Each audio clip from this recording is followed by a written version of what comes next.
there are multiple processes by which these endocrine disruptors enter the aquatic environment. Probably the most commonly known are wastewater treatment plants. All of the waste we produce in cities and communities is funneled into wastewater treatment plants, which are very good in removing nutrients and other pollutants, but they're not designed to remove the compounds we usually refer to as endocrine disruptors. So we often measure those compounds downstream of wastewater treatment plant outfalls.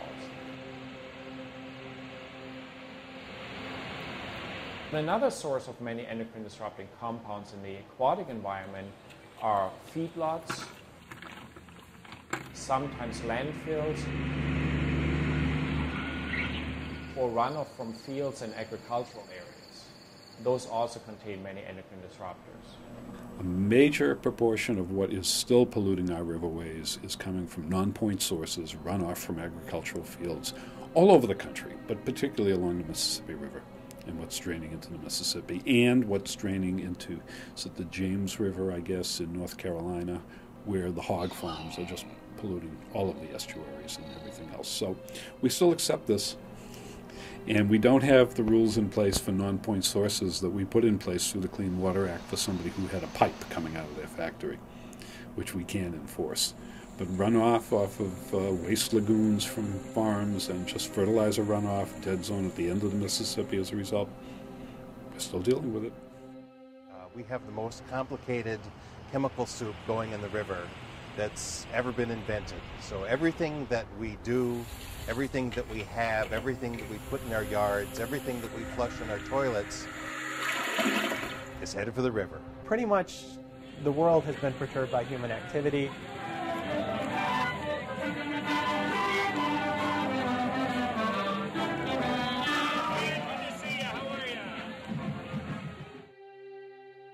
We have a lot of pollution in a lot of areas at very low concentrations. We're just now starting to see it there. The question is it of any relevance? Adoption of birth control pills in the 60s has led to a large increase in the waterways because the body doesn't metabolize all of them. Some of them just come through. Virtually every pharmaceutical that we take into our body is going to be released in our urine. So that's why when people are administered drug tests, they collect urine samples. Usually somewhere between half and 75% of the drug goes out in our urine. So again, we have this nice centralized collection system for sewage. Now our urine usually goes down the sewer, and so it's all concentrated at the wastewater treatment plant, and then it can go out into the world.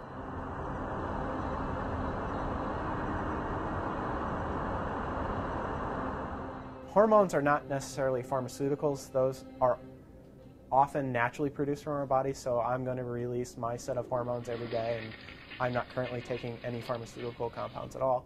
A lot of women are taking birth control, and so that introduces a set of either high-level natural hormones or even artificial hormones into their bodies that will again be excreted out in their urine and then go through the wastewater treatment process and potentially into the environment.